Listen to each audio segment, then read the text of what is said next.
Hello, everybody. We're just giving everyone a few minutes to come in, and while we do that, we're just going to walk through some housekeeping slides and introductions. So welcome, everyone, to our webinar for today, Warm Email Prospecting, Cold Calling Without the Yuck Factor, presented by Ed Gandia.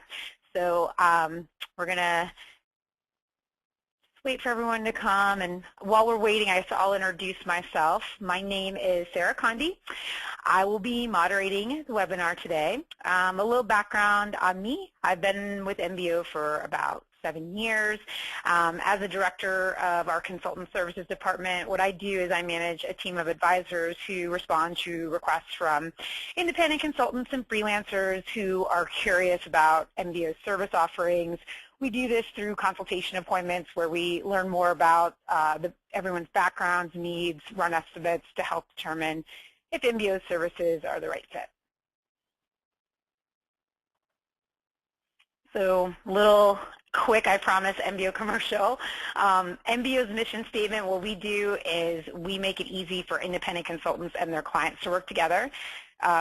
Quick high-level overview is really we're an alternative to self-incorporation. So what that means is we are sharing our organization or our corporation with our members so they can take full advantage of all the perks of being in business for themselves without having to build it all from scratch. So that's stuff like the administrative items that are, typically outsourced to several different vendors like liability coverage, invoicing, tax withholding, expense processing, access to benefits, etc.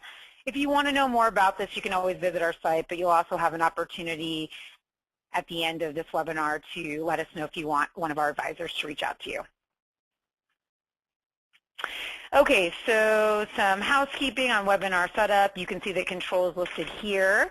We will be taking questions throughout, and we will address them at the end of the presentation. Any questions that we do not get to will be answered via email. We will also be emailing the slide deck and a recorded copy of the entire webinar to everybody, all the registrants. So that's a question we get a lot throughout the webinar. People ask, whether you attend, just if you register, you will get a copy of all the slides and the recording of the presentation. Okay.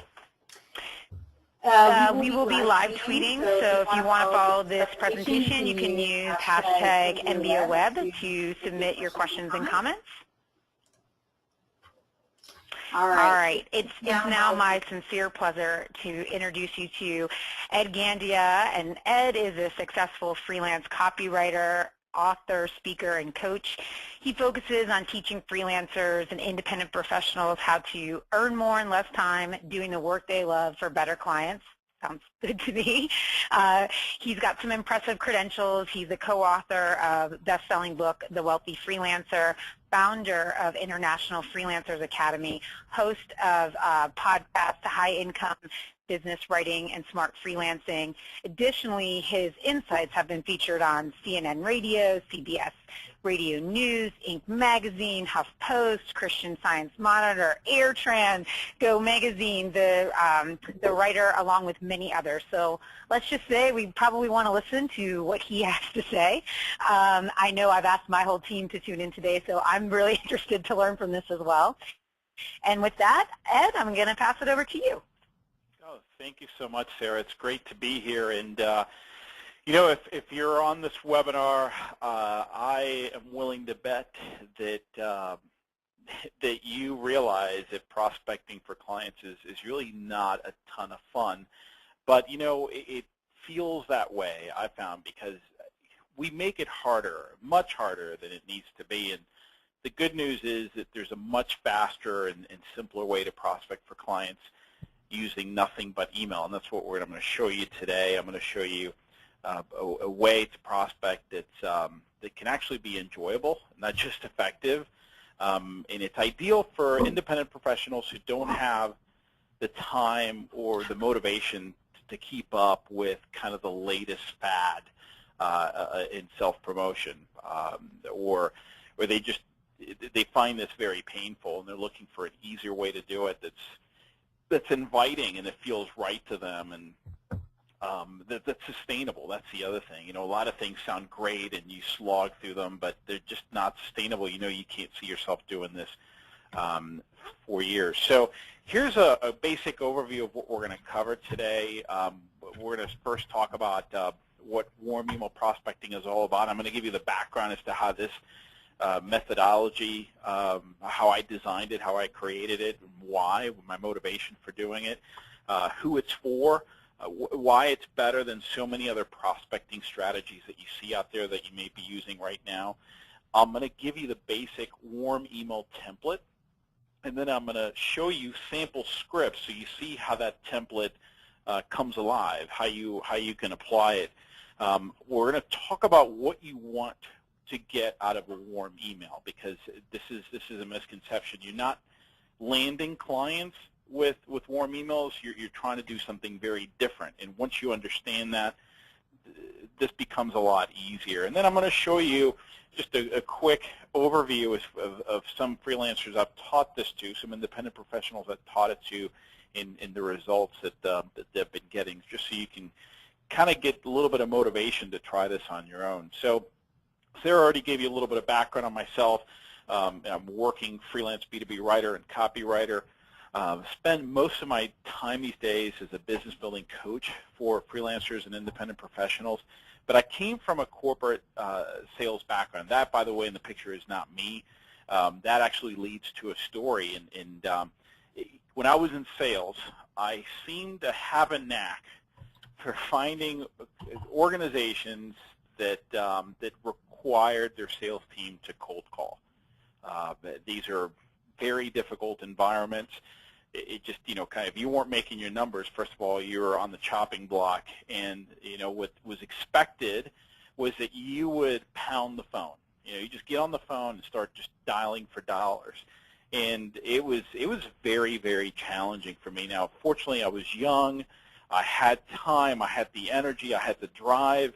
But, man, it really wore me out. I remember, you know, days where just I kept a journal, and just so I could kind of keep track of my stats. And, you know, there were days where I'd do 75, 100 calls.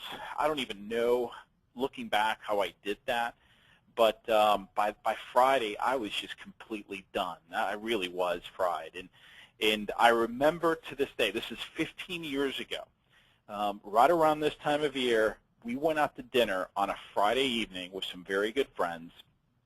And so this is one of those weeks I had been cold calling just like a madman. And this is a new job. So I was selling for a company that sold professional IT services to Fortune 500 companies, Fortune 1000 really. And so my friends were asking me during dinner, hey, you know, so tell us about your new job. How is that going? And yeah, so I told them a little bit. I didn't want to tell them that I was just hating it because of what I had to do. But I forget how it happened, but the subject came up of, so my good friend's father, and how she was, you know, he was still working, but he had a couple of years left until he retired, and he was in IT, and he worked for this company, and I'm thinking, man, this sounds really familiar, this company, this name, and this guy says, well, what's your dad's name? And she told me, and it hit me. I had just cold called her dad earlier that afternoon, and I thought, you know, and the guy was really nice, you know, and he wasn't rude. He let me off the hook, and he just told me very nicely, not interested, you know, we're covered. And but I found it embarrassing. I thought, you know, here I am, like, resorting to calling my good friend's father, you know, and been just interrupting his day at work. And to me, that was kind of rock bottom anyway, and I knew there had to be a better way. So this idea, this methodology, was born from just this desperate need to find a better, classier, more effective way of reaching out to prospects and trying to generate some dialogue. Now, since then, I've gone on and off using this, trying different ways of doing it. I have refined the system. I've actually, since I became an independent professional, I've transferred the way I do this to this business, and since then I've taught it to thousands of other freelancers and independent professionals to use it very effectively, including how to make it, how to work it into your work week so it becomes, again, sustainable in something that's just habitual. You don't just do it when you need work. Now, let's talk about what it is and what it's not, because I think it's very, very important. This is a very different type of email prospecting or email marketing. It's not your standard everyday email marketing. This is not about mass emailing. This is not about sending newsletters. This is not about trying to automate your prospecting. This is not about pretending that it's a personal note when you're really sending the same note to a bunch of different people. In fact, it's the opposite of all that. And I want you to think of warm email prospecting as artisanal prospecting. So this is a individual one-to-one email communication.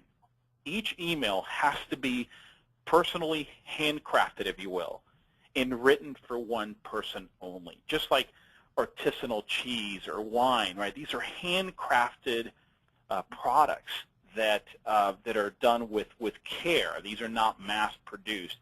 And it's very important that your emails retain that feel and that tone. And I will tell you, when done right, these messages can really position you as a knowledgeable professional with a very relevant and timely message. And I found it to be one of the quickest, most effective ways to attract and land high-quality clients without the yuck factor of cold calling or the costs and time requirements involved with many traditional marketing tactics. Now, as you'll see here, and I'm going to show you some examples soon, these emails are different from 99% of all marketing emails your prospects are getting, and there's several reasons for that. They're less intrusive. You know, email doesn't have to be read immediately. A cold call, you either take it or don't. And when you leave a voicemail, you know, it's a linear thing. You can't necessarily skip ahead. You can't skim it. Emails don't interrupt like cold calls do. They're also more relevant. You know, they're easier for the prospect to consume. They speak to very specific things that you've noticed about a prospect. Prospects can scan the messages quickly for relevance. It's also a more convenient medium for a busy prospect who's just kind of scanning to see if something is relevant. It's also more personalized. Email is a better medium, I've found, for delivering a personalized message that automatically, when you read it, you can tell it was handcrafted. It was written for you, not for a bunch of different people. And you know, the great thing about email is that 99% of marketing emails are not personalized. So if you do this right, the personalization can really stand out. In fact, as you'll soon see, there's an implied message that, look, this is me to you. This is actually a human being who typed this out and wrote this specifically for you. Warm emails leverage three very powerful psychological triggers, and I'll just tell you right now what they are. I've mentioned them already: personalization, relevance, and brevity. So they're short and to the point. So, you know, again, inboxes are just bursting at the seams with irrelevant and generic emails. And the ones that try to pass as personalized are really mass emails in disguise. So when you take the time to handcraft a short email that's personalized and very relevant, you immediately stand out. You know, and I want you to think about this, because we already do this, but you may not think about it consciously. Let's say, and let's not say it's a friend. Let's say you get an email from an acquaintance, somebody you've met before, and it was written to you, right? You open it up. Hey, remember me? Hey, I was just checking in with you to see if, you know, you're going to this event or whatever it might be. It doesn't really matter. The point is, what's going on in your head? You're not wondering if this is something that this person, let's say his name was Bill, sent to 47 other people. Right? You know that Bill sent this email to you. You opened it for a couple of reasons. One, you recognize the name. But even if you didn't, you never, as you opened it and started reading it, suspected that something's off here. You know, that this is really not written for you. So it really, for it to work, as you'll soon see, it needs to retain that, and that's one way it works really well. I found that this approach, it can keep you very focused and motivated from a purely emotional standpoint. Prospecting with email will help you stay creative and energized, because you're not going to feel like a pest when you do, if you do cold calling, and as you start getting results, you'll feel even better about adopting this as a longer-term business building strategy. Not that this is the only thing you'll do, but you'll feel better about using this kind of as a recurring strategy. It's less expensive than most other strategies. There's no postage. You don't need to buy or rent a list. The best lists, in fact, are not really lists. You're going to do it on an ad hoc basis many times. You're going to manually compile these names. You're not going to kind of start with a huge list. It's actually overwhelming. It's quick and immediate. So as you'll see, this method just involves a bit of research, taking time to write a customized and personalized message, but we're not talking about a lot of time here. Certainly not the amount of time that many other prospecting approaches require. Plus, your prospects get the message immediately. You don't have to wait days or weeks. And it's also flexible in that it allows you to choose prospects to go after.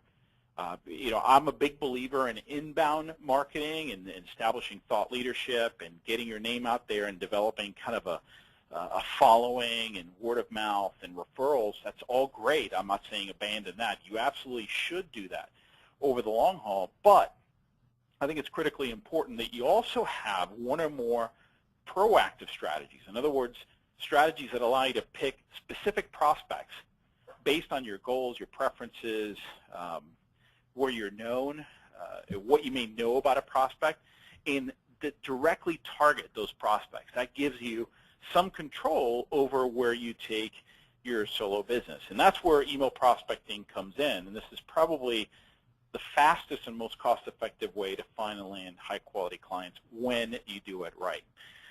This strategy is ideal for really any type of solo professional that targets other businesses or organizations. I'd say the big exception is if you're targeting individual consumers, and I wouldn't think there's anyone here on this in this webinar who would fit that description. But let's say you're, I don't know, let's say you're a professional organizer and you help both businesses and homeowners clean out their garage and their closet. Like that wouldn't work.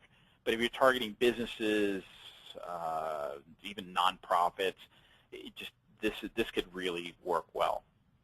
All right, so let's go right to the meat here. Now that you kind of understand why this method has an advantage. So here's the basic template. And don't worry, I'm going to explain each of these in detail. Your subject line really needs to refer to the meaningful connection that you're going to speak about in the email body. And then you're going to go in the email body straight into that meaningful connection. You're not going to waste time trying to warm up the prospect. Then you're going to talk about or describe your value statement. You can include a credibility element of some type. It could be a URL or it could be some sort of written element, and I'll explain that. And then you cap it off with a soft invitation to connect, and of course your email signature. So let's talk about each of these in detail. They're all very important. The first is your meaningful connection. And a meaningful connection is not a person. This is really a statement that ties what you do, so the services, the value you provide, to something you notice about that particular prospect. Now, it doesn't have to be an event. A lot of people think, oh, you mean like if they have this big news announcement? Yeah, I mean, that's a type of meaningful connection if it's tied to the services you offer somehow. But it doesn't have to be a trigger event. It can be something you noticed on their website or some company attribute that would make them likely to need someone with your skill set. Something they do that's tied to the services you offer. I think of it as a bridge. You know, one side, this is the thing you saw that you noticed, and on this side is what you do and the value you offer, and you're connecting both of those. You're building a bridge between them. Okay, and I'll show you some examples to make it come alive. Value statement is the next thing, and that's just a sentence or two that explains what you do, for whom, and why you're different from many competitors. It can also explain why that difference matters if you really need to get into that detail, but you usually don't. The credibility URL or credibility element could be a bunch of different things. So you have some flexibility here. You can include a link to your About Me page, or a link to some relevant work, or a list of previous clients, or some a link to a page of some testimonials. But it doesn't have to be a link. It could be a success story, a quick success story, 1 or 2 sentences about how you helped, ABC company solve a particular challenge, or anything that would help you sound credible. And again, it doesn't have to be a link. It can be a list of recent clients or a description of an award you've received, some big accomplishment, years of experience in a particular industry, or a unique background that you might have, anything like that. You really just kind of adding some oomph to your value statement and making sure the prospect understands that you're not just some kook, you're real. Invitation to connect. You don't have to be wordy or elaborate here. In fact, I'll just share with you my favorite call to action, and it's a question. Should we connect? Should we connect? That's it. Sometimes I say, would it make sense to schedule a brief call soon? Interested? Question mark. That's it. There's a natural human tendency to want to respond to questions. It can be very powerful if you've kind of made a really solid business case and done it briefly, and then cap it off with a question. It just invites an answer. Now, I mentioned brevity, so might as well bring this up now. You want to do this in 125 words or less. Brief. I know that sounds, wow, that sounds like a lot. When you start writing them, you'll see it's not a lot of room. Remember what I said earlier, one of the key psychological triggers is brevity. It's important that it's personalized, relevant, and brief.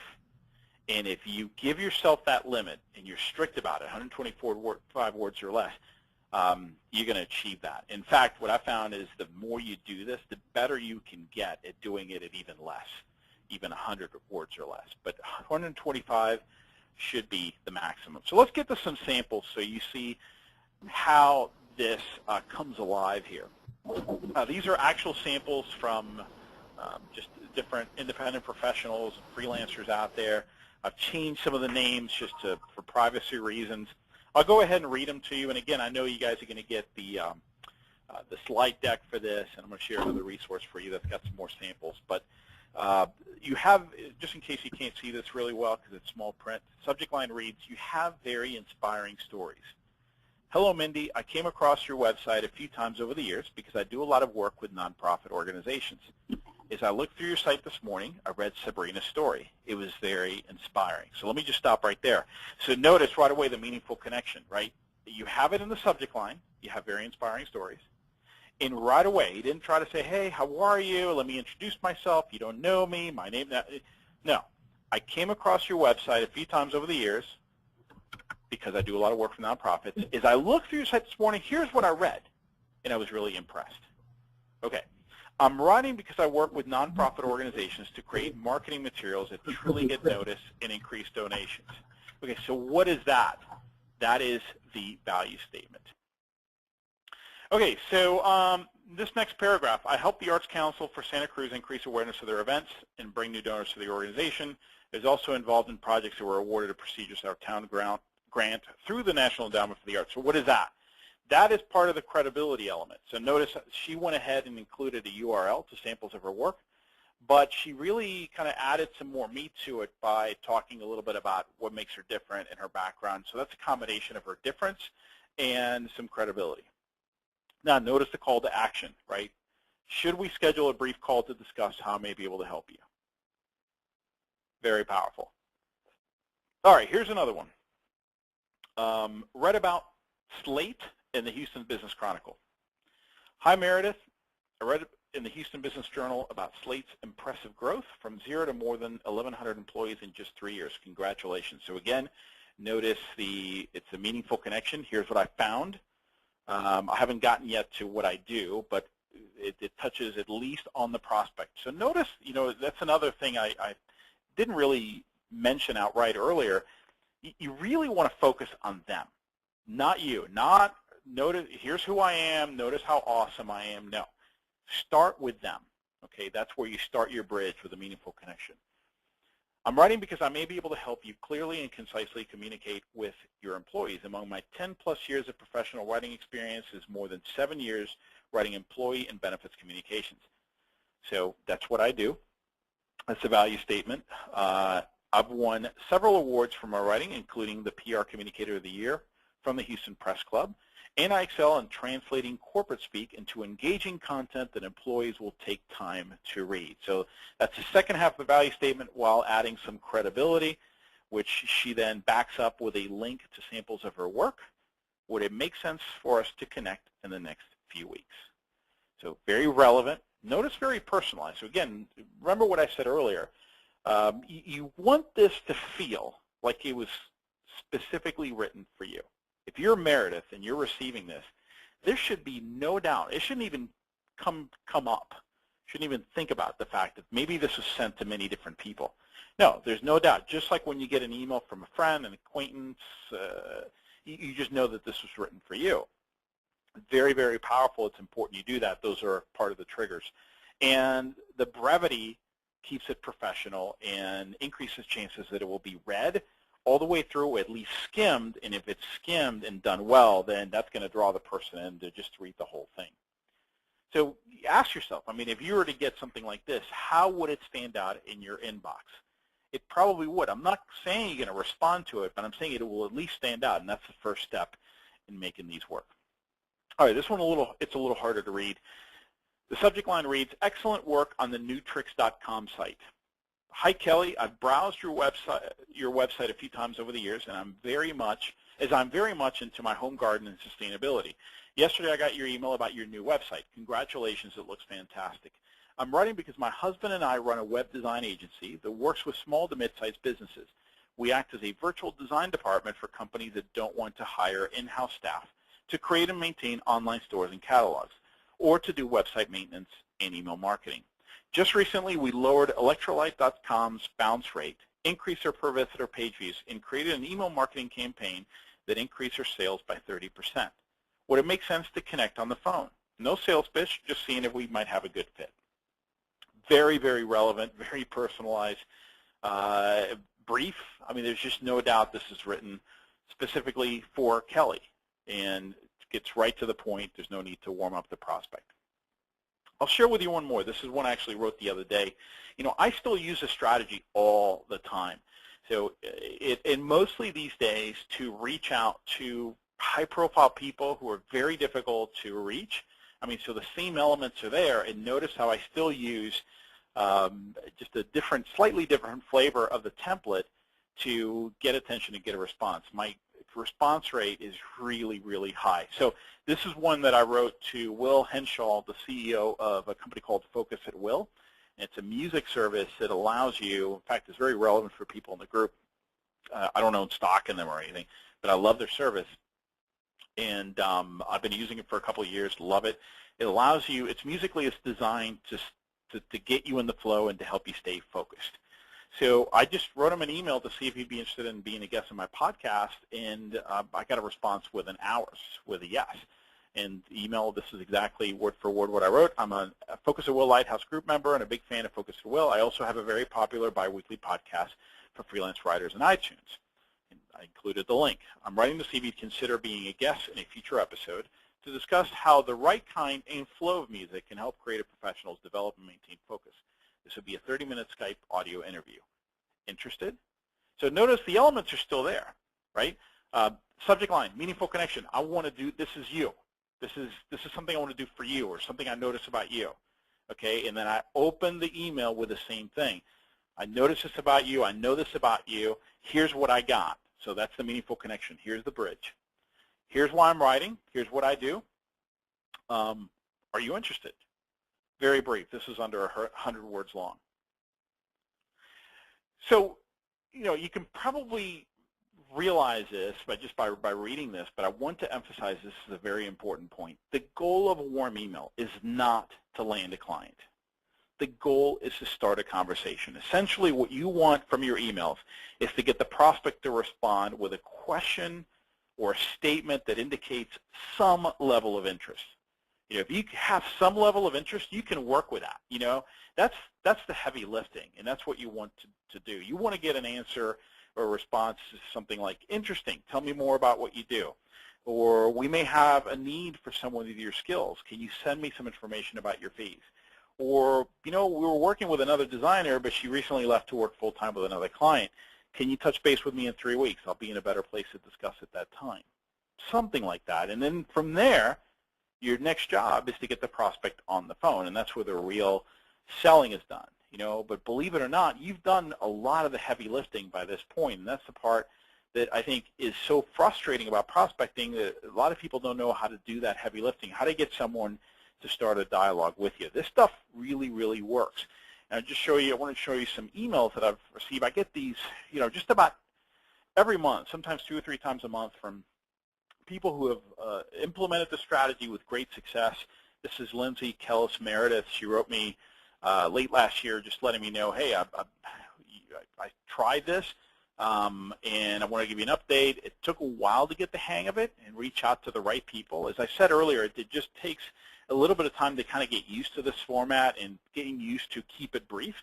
But then she says, hey, but I've used this to gain some pretty kick-butt clients as a freelance designer. And then she gave me 3 names. She goes after the toy industry, 3 names that anybody in this call who has kids would recognize. Big, big names in the industry. And this is over a period, I think, of a year. And she says, now I just got to keep it up. I've just been so busy. I haven't been doing it like I should. So another one from Bonnie Nichols. She said, hey, I started using this for the past month since she learned about this through a webinar like I'm doing right now for you guys. Said, I'm a new business owner. I've gotten 2 responses so far from 2 good-sized companies. One turned into a quick job. The other will turn into some work once I get through their vetting process. So let's see. And then this one, sometimes I get handwritten notes. It's crazy. Got this over Christmas break from Corinne McKay in Colorado. She said, so I've finally got motivated to connect with some clients that I've been wanting to work with for a long time. My 3rd email led to an assignment from a client I've been tracking for almost 2 years. And Corinne let me know, hey, I've been doing this for 12 years, and I'm just now doing this, and it's working extremely well. So this stuff really works. And I wanted to kind of talk about something I mentioned earlier, because this is a hidden benefit that a lot of people don't think about. The beauty of doing something like this is not just the fact that it can be very effective. The beauty and the understated benefit is that many times it's not that we don't want to prospect, it's simply that we don't know what to do next. We agonize over where to start or the next steps, so we do nothing. And I bet if I could get a show of hands in here, many of you guys would raise your hands or start nodding right now, right? You're not sure where to start, so you keep putting it off and putting it off. What warm email prospecting does is it gives you a framework. It gives you a series of very simple steps that can turn prospecting from something you dread and avoid into a habit, because it feels doable, for one. And secondly, it's easy to kind of systemize it, to develop a process around it, and to write short emails. Anyone can write short emails. It takes practice, but it's tangible, it's doable, it's not abstract like so many other strategies out there that people wonder, well, it sounds great, but I don't even know. How do you do this? How do you systemize that? Warm email prospecting can help you do that. In fact, I wanted to offer you guys something. This is completely free. I have a free cheat sheet that goes into much more detail into what we talked about today and gets into even more advanced strategies on how to make this more effective for you. You guys can download it. I'm making a special link for you guys. You're free to go there, smarterfreelancing.com/MBO. So check it out. If you download it, again, it's free. I'll also send you some very practical free training videos and handouts that go deeper into the strategy and how to deploy it. So this is kind of a big topic, and I know it's simple, but there's a lot to it. And so anyway, if you download this, you'll get some more information from me that's free, and we'll show you how to delve deeper into it and how to kind of deploy it in your own business. So yeah, let's see how we're doing time with that. Sarah, we're ready for questions. Thank you so much, Ed. I know that I'm going to be one of the people that downloads that. The practical examples were really helpful.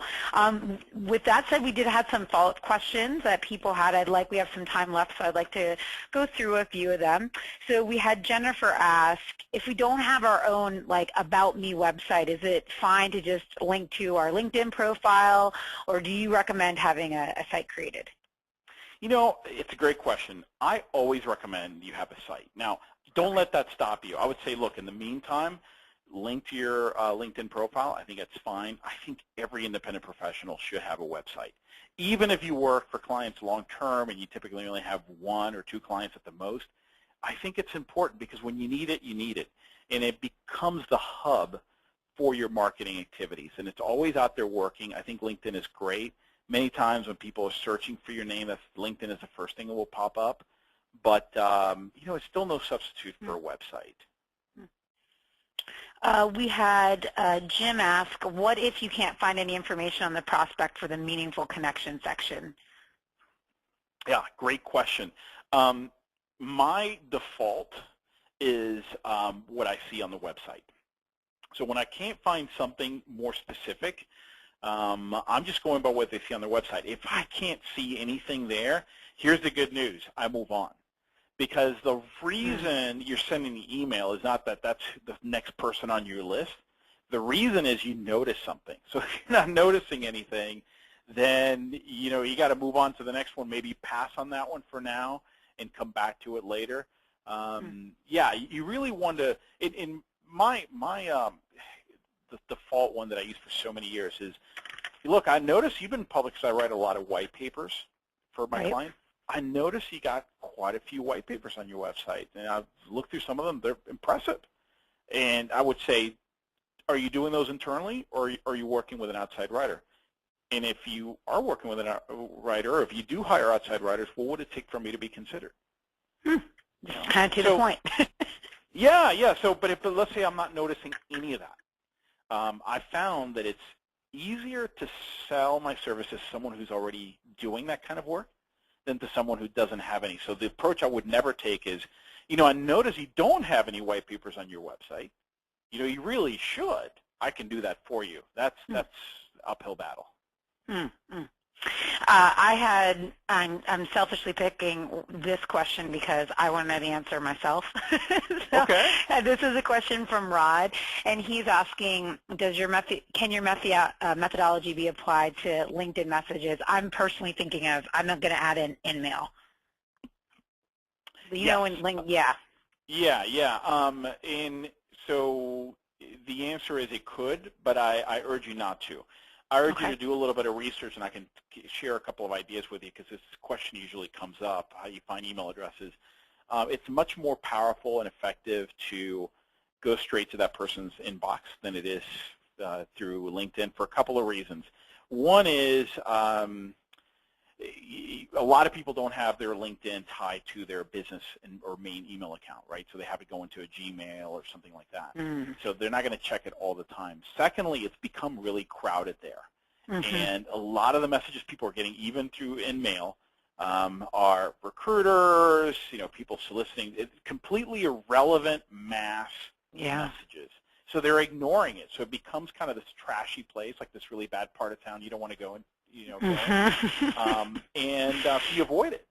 So what you want is you want to go where their eyeballs are living, where they're at, and you want to go to their inbox. Now, let me just kind of preempt the question. Well, gosh, Ed, how do I find their email address? Well, there's a lot of different ways. I'll share my 2 favorites with you. I always start with, and by the way, I always start with LinkedIn, because LinkedIn will at least give me the name of the person, and the correct spelling and everything, and the organization, of course, and their title. So at least I have that. And then from there, the next place I go to is Google. I want to know if Google has somehow indexed their email address somewhere. And by index, meaning like Google, you know, is always crawling websites, grabbing information and storing it and indexing it. I want to know if that email address is published somewhere, on a page somewhere, on a document.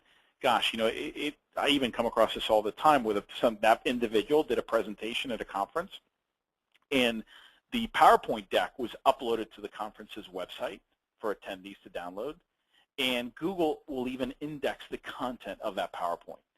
the last slide will say questions, email me at susan@abccompany.com. So it will be there. So Google is a great tool, and what I use the advanced search features. So I'll put in like the person's name, and then I'll say, okay, also find an instance of Susan Smith with @abcco.com. So in other words, I want to see if like her name appears where there's an email address also on that page. Or sometimes by doing that, I'll find the company's email convention. So I know it's ABC Company, but I don't know what their email convention is, meaning how emails are typically done. So I'll find that there's an Ed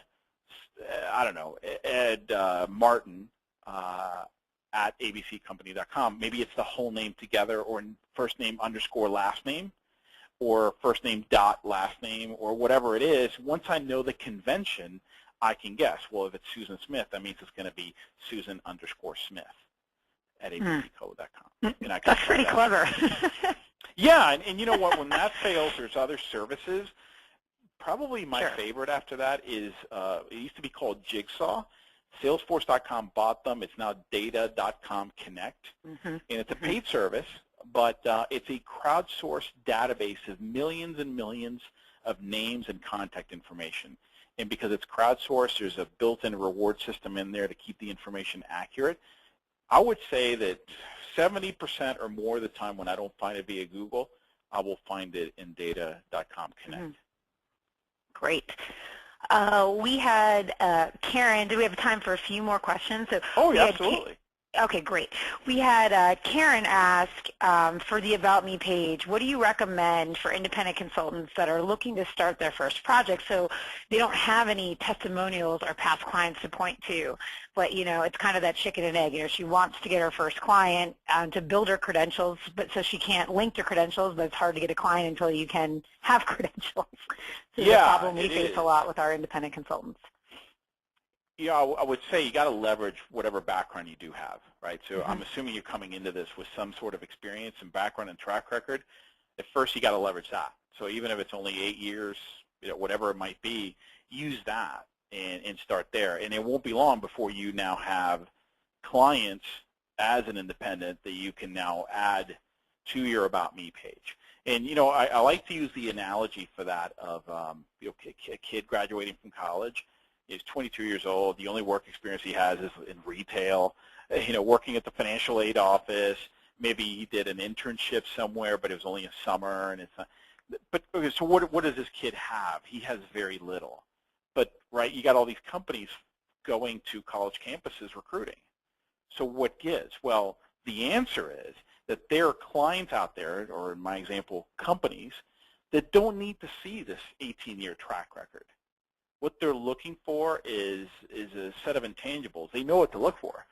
And they're willing to hire kids right out of school based on what they see. So it's the same thing here. You're looking for those kinds of clients initially. If they need to see a lot more than that, you know what? They're not right for you right now. They might be later, but right now they're not right for you. Right. So you're looking for the ones who are willing to hire you with what you got today. And just to loop us back, Gary had kind of an interesting question about, we were talking about meaningful connections before, and we've talked about LinkedIn. So this is kind of combining both of those. Gary asked, can we get a meaningful connection from a LinkedIn page, like maybe a hobby of theirs, something maybe, you know, I know LinkedIn pages sometimes have charities that they're interested in that you might have worked with, or, you know, they have the languages up there, things like that. You know, I would say be careful, because it could come across as insincere. And the test I always like to run is, if I were to get this, how would I react? You know, and I think most of us are pretty good judges of that, right? If it feels phony and sincere, if it feels like a gimmick, don't do it. However, I have come across situations where, let's say I did a lot of volunteer work at an organization where my wife and I were heavily involved with a certain group for a while.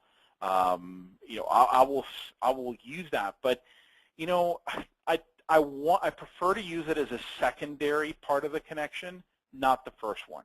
So I don't want to say, hey, I noticed you've been involved with St. Jude's Children's Hospital, you know, I don't know, for 10 years. To me, it's like it should be the business thing first, and then, you know, as a PS, hey, and by the way, I happen to notice when I was learning more about you that you do this. That way it doesn't feel like you're using the whole personal thing as leverage. Right. It can feel off. Especially if it's with a charity or something that you're trying to leverage. It just feels icky. Yeah. Yeah, I hear you. I think that's a good test to think about what you would want to receive. So Kevin asked a question about what are general suggestions for subject line, and I'm curious about this too, because I've heard, it kind of makes my, that you're supposed to put the person's name in the subject line, that helps them to open the emails. Like, what do you think about that, or what suggestions do you have for subject lines? Yeah, it's a great question, because the subject line rules for warm email prospecting are not the same as they are in email marketing. When I say email marketing, I'm talking about like a newsletter or a marketing campaign. Very different. And so the rule is really this, because this is a good litmus test. If you are composing an email to a friend or an acquaintance or a colleague, would you put their name in the subject line? Probably not. No. Right? Definitely not. So you would, like, let's say, something like very regular, so very boring and mundane, like, don't forget we have this meeting tomorrow. What would the subject line be? Reminder about this meeting tomorrow. Right? So that's kind of the tone and the energy you need to put into these emails. Now, the nice thing is, don't guess. When in doubt, you need to go back to the template. It should always be something about the meaningful connection. Okay. And so then the question becomes, what about it? I think you need to kind of experiment, but I like to just be kind of blunt about it. Because here's the thing, you don't have to, the key words that you put in there, and notice the examples I used,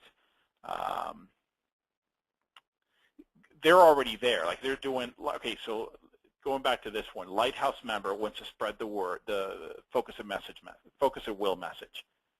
I mean, I don't have to do much more than that. This is so relevant to the prospect. In the middle of an inbox, it's just crowded with junk, right? Excellent work on this site, and that's my site, let's say. I read about Slate is the name of the company, and let's say I'm Meredith and I work for Slate. I mean, there's really no gimmick here because it's so relevant. It just speaks for itself. Right. No, that makes sense. Do you have time for we just are getting so many questions. I just want to remind people, any questions that we don't get to, we'll address later, and we do have this whole webinar recorded. You can download the cheat sheet, and we'll be giving everyone a copy of the slide deck and the recording as well. Probably get that within a week at least. And okay, so let's move on. We have some time, Ed, for a few more questions. Absolutely. Okay. So Richard asked, do you repeat the same process for the same prospect just once, or do you move on to the next? So what do you, like, in other words, if you sent this, to one guy, do you follow up with the same methodology several times, or do you just try once? How many times do you swing? Yeah, what I do is I don't do too much follow-up. The only times I do more follow-up is when this is a prospect that I would absolutely love to work with. Like, let's say they're on my hot list of 10 dream clients. But other than that, if it's kind of transactional, I'm just moving on. So here's what I do.